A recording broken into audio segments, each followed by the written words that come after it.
A reverse mortgage is a loan on your home. You have to have substantial equity in your home to do a reverse mortgage, and you have to be 62 or older. Here's how it actually works. You receive money today. You have no monthly mortgage payments. The loan is not paid back until one of three things happens.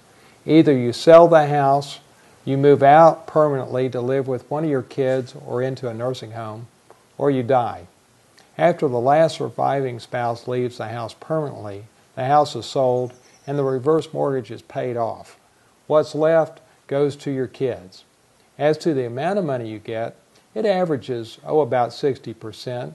The older you are, the more you get. You always keep 100% ownership in your house, and your name always stays on the deed. You never lose ownership of your house. To look at it another way, it's just like any other home loan, but with two big exceptions. No monthly payments and no income or credit score qualifying. And here's something else that's interesting. Let's say that you're a married couple, and let's say one of you goes into a nursing home or dies. What happens then? Well, nothing happens.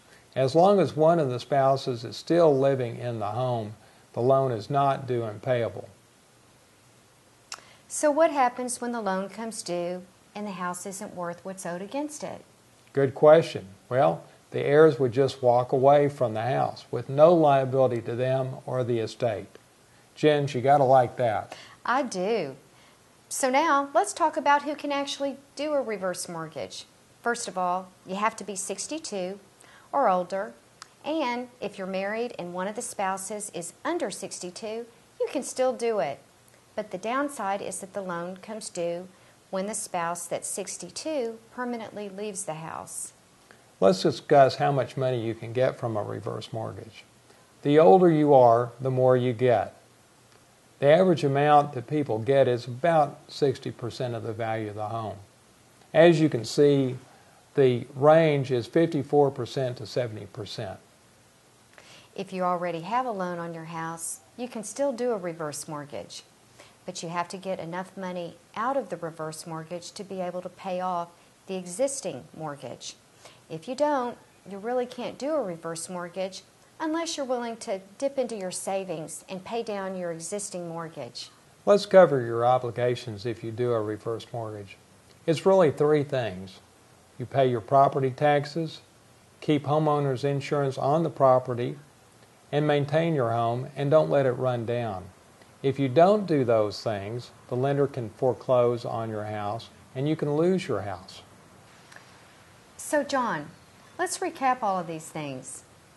The loan is only for people 62 and older. It was created by the lobbying efforts of AARP. You can do a reverse mortgage even if you have an existing loan on your house. It'll get paid off by the reverse mortgage, and that eliminates your monthly mortgage payment. There are no monthly mortgage payments on a reverse mortgage, no income or credit score qualifying. And when the last surviving spouse dies or permanently moves out of the house, the loan is due. Then the state has effectively 12 months to sell the house and repay the loan. And a couple of other things to mention. You can get a reverse mortgage in a fixed rate or an adjustable rate. You can use the money any way you want to, and the total cost of a reverse mortgage will likely run $9,000 to $13,000 depending on the value of the house. Could be more, but nothing out of pocket because those costs are added to the loan. The proceeds from a reverse mortgage are not taxable and don't affect Medicare or Social Security.